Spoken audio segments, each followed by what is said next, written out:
Bien, bonjour à toutes et tous. Merci de nous rejoindre pour cette deuxième journée de conférence sur le salon Access Sécurité, salon de la sécurité globale en Provence-Alpes-Côte d'Azur. Et nous allons commencer cette deuxième journée par des entretiens individuels pour faire un petit focus à chaque fois sur des thématiques particulières. Et j'ai le plaisir d'accueillir avec moi Frédéric Sastrel, qui est président d'honneur de Dracetech. Et il va nous expliquer ce qu'est Dracetech. Ça tombe bien, la première vraie table ronde traditionnelle de la matinée sera sur l'écosystème de la cybersécurité en PACA. Et je crois que nous allons déjà mettre le pied à l'étrier. Et Frédéric Sastrel est aussi et surtout président de Boomker, une très belle entreprise de notre région. Bonjour Frédéric. Bonjour Christophe. Qu'est-ce que c'est Dracetech? Dracetech, c'est une organisation qui a été créée il y a quelques jours, donc autour des 23 communes de la Dracénie, qui permet en fait de créer un écosystème autour en fait du numérique et pour développer les technologies dans la ruralité. Et c'est une organisation qui regroupe aujourd'hui un peu plus de 38 membres fondateurs. Il y a 4 établissements donc scolaires qui ont rejoint en fait Dracetech. Et l'idée, c'est de faciliter l'installation de start-up, développer des synergies, recruter des talents et conserver en fait nos compétences dans notre région, tout Oui, simplement. donc, au sein même de la région PACA, il y a aussi des écosystèmes Tout à fait. qui viennent s'agréger.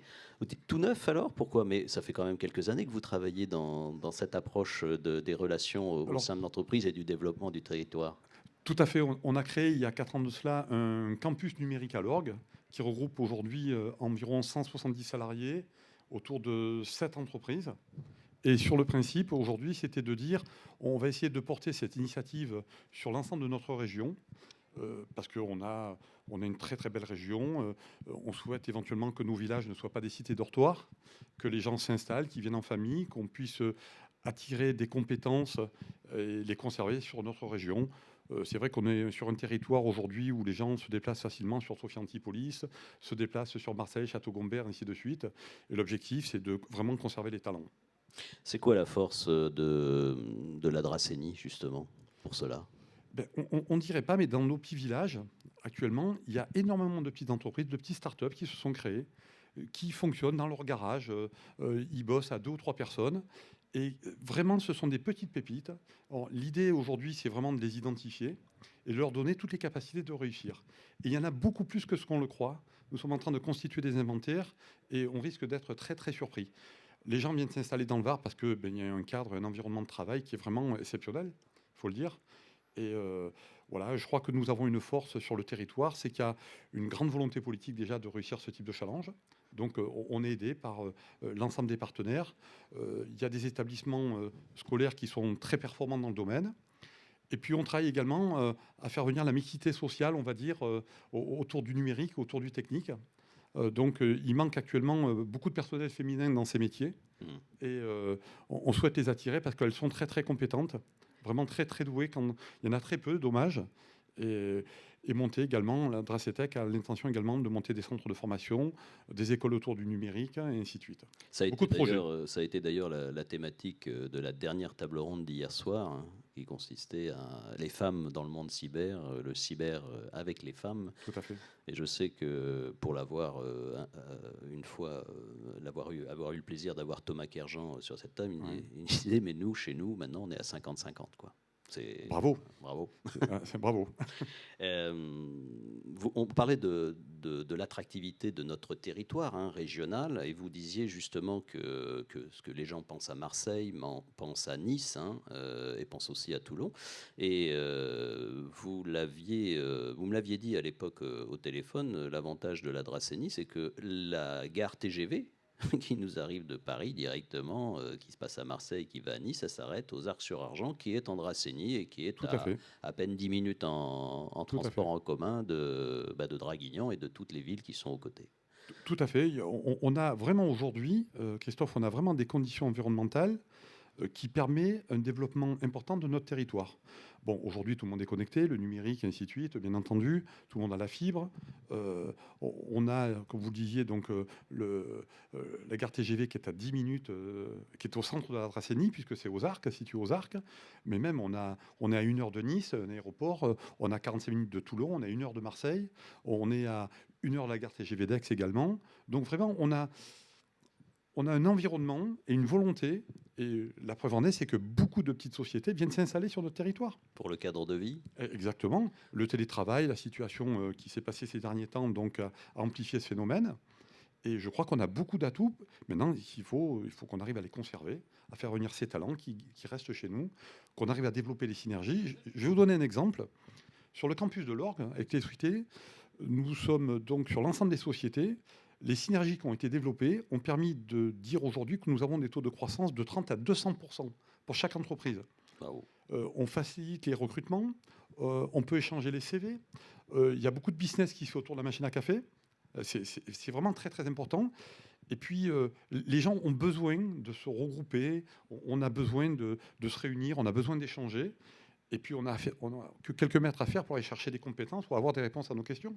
Oui, en fin de compte, Ouais. quelque part, j'allais dire, le drame du Covid est un facteur Tout à fait. de renouveau, de regroupement, de prise de conscience Tout à du local Tout à fait. et du performant, même dans le numérique, je dirais surtout dans le numérique, puisque la Dracénie est bien équipée en termes de fibres, donc quelque part, Tout à fait. l'entreprise n'est pas isolée, quoi. C'est vrai que sur les 23 communes, et le président de notre communauté d'agglomération ont une vraie volonté de s'orienter dans cette direction et vraiment mettre des moyens à disposition importants. Et c'est très important quand on a des projets que les politiques nous suivent sur ce type d'initiative. Donc Dracetec a été construit avec leur aide, bien entendu. Ils vont nous accompagner sur les années à venir. Il y a une équipe dirigeante. Le RAID, c'est Pardon. le RAID. Avec leur aide, pardon. Ah, Avec leur aide, pardon. Et les dirigeants aujourd'hui qui ont pris en charge donc Dracetec, dont Bruno Mestre est le président, qui est le président des VOD. Oui, qui s'excuse d'ailleurs de ne pas pouvoir être avec nous aujourd'hui. Et il y a vraiment un cahier des charges qui est assez important et beaucoup d'initiatives qui demandent qu'avec l'or, la preuve en est, on commence aujourd'hui à travailler sur la création peut-être d'une organisation de type VAR Business Angel. On est dans une région où il y a beaucoup de retraités ou de gens compétents qui viennent passer leur retraite. Et ça aussi, ce sont des compétences que nous devons identifier. Et peut-être que demain, elles pourront aider justement ces jeunes startups à évoluer, faire des petites levées de fonds, et ainsi de suite. Vous nous disiez que les élus sont impliqués. C'est une prise de conscience de la part des élus. C'est quelque chose que vous travaillez avec eux. Tout à fait, ils sont présents régulièrement lors des réunions. Ils ont participé donc à la création, à la constitution de Dracetec. Ça a été fait dans tous les cas avec leur encouragement. Et vraiment, ils sont très très impliqués dans cette démarche. Quand vous parlez à un élu, il comprend ce qu'est Oui, vous la avez, cyber, le numérique. Bien sûr, il y a des vice-présidents de la communauté. Je pense à Cédric Dubois, qui est maire de Salerne et qui, lui, est très très impliqué autour du numérique. Richard Strambio, qui est le président de la communauté d'agglomération de la DPVA, est très impliqué également dans ce type d'organisation. Il veut savoir tout ce qui se passe sur sa région, sur son secteur. Votre association, elle œuvre à acculturer, parce que là, vous citez quelques exemples de personnes qui sont acculturées, ou en tout cas qui ont une appétence pour la cyber, mais ce n'est pas le cas forcément de tous les élus. Vous aidez à acculturer les élus à cette... Parce que les collectivités territoriales, on en parlait hier, sont aussi les premières victimes, 25% aujourd'hui des cyberattaques concernent les collectivités territoriales. Vous œuvrez à... Alors, vous seriez surpris de la connaissance, la compétence qu'ont nos élus dans ce domaine. D'accord. Donc, on a affaire, je dirais, à des gens qui connaissent, qui sont très sensibilisés, qui sont très impliqués dans tout ce qui est numérique. On a la chance d'avoir un très grand établissement sur notre village à l'Orgue. Donc, je crois que dans l'association, il y a 4 établissements scolaires qui ont adhéré. Quand vous appelez ce que vous appelez des établissements scolaires, ce sont des lycées, des lycées, le collège, Thomas Edison, ouais. ainsi de suite. On a même eu la visite donc du président de l'université de Toulon qui est passé nous voir. Donc vraiment, il y a une implication importante. On commence à avoir d'autres communes en dehors de la DPVA qui souhaitent nous rencontrer pour voir ce que nous avons fait, comment nous l'avons fait. Il y a des communes, bien souvent des petits villages qui se trouvent à côté de grandes villes, et ils voient en fait l'ensemble de leur communauté aller travailler dans les grandes villes et devenir en fait des cités dortoirs. Mm. Alors qu'ils ont peut-être des bâtiments, ils ont des espaces qui pourraient accueillir ce type d'initiative. Je crois qu'aujourd'hui, on a passé un cap ces derniers mois et les gens sont très sensibles à ce type de besoins. Oui.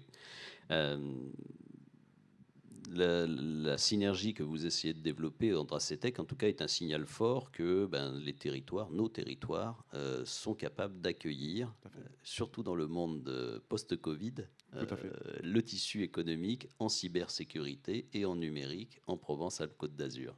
Et les derniers mois nous l'ont réellement prouvé. Les gens, le télétravail, descendaient de Paris ou d'autres grandes villes, venaient s'installer dans le sud ou dans les petits villages. Et elles ont pu bosser. Elles ont pu travailler dans des conditions, je dirais, plus que confortables. Et on s'aperçoit aujourd'hui que ça n'a absolument pas touché à la productivité des entreprises. Vous êtes une entreprise qui est garant de la cybersécurité des entreprises de toute taille, d'ailleurs, d'après ce que j'ai pu comprendre. Vous sentez une demande forte de la part des entreprises ? Là, je parle au président de Bunker. Alors, très franchement, aujourd'hui, sur la cybersécurité, je crois qu'on est sur un marché qui est vraiment développé. Je crois que toutes les entreprises aujourd'hui ont pris conscience de la cybersécurité. Il y a énormément de communication dans ce domaine. On voit ce qui se passe aujourd'hui sur le marché, des attaques je crois que ce matin, encore un grand journal français a été attaqué. Je crois que le journal L'Équipe a été attaqué cette nuit ou hier, passé encore aux infos ce matin. Donc, toutes les entreprises ont été vraiment sensibilisées et tout le monde sait aujourd'hui que personne n'est à l'abri de cette situation. Alors, je reprendrai des termes qui sont, on va dire, sur les réseaux. Aujourd'hui, toutes les entreprises sont attaquées, on ne sait pas quand. Oui. Le plus important, c'est que vraiment, elles soient prêtes, ou vraiment, si elles ne font pas le nécessaire, elles savent qu'elles peuvent disparaître en quelques minutes ou quelques secondes. Aujourd'hui, une TPE, PME ne peut pas exclure un minimum d'investissement annuel, sans parler de grosses sommes, sans parler de multinationales, un petit budget annuel pour sécuriser leurs données. C'est l'essentiel. C'est vraiment l'essentiel. C'est très, très important. Merci Frédéric pour cette intervention. Merci et longue vie à Dracetech, en espérant que ce modèle d'écosystème associatif se répande dans toute la région. Mais nous allons en parler ce matin avec la table ronde sur l'écosystème. Merci Frédéric. Merci Christophe. Bonne journée.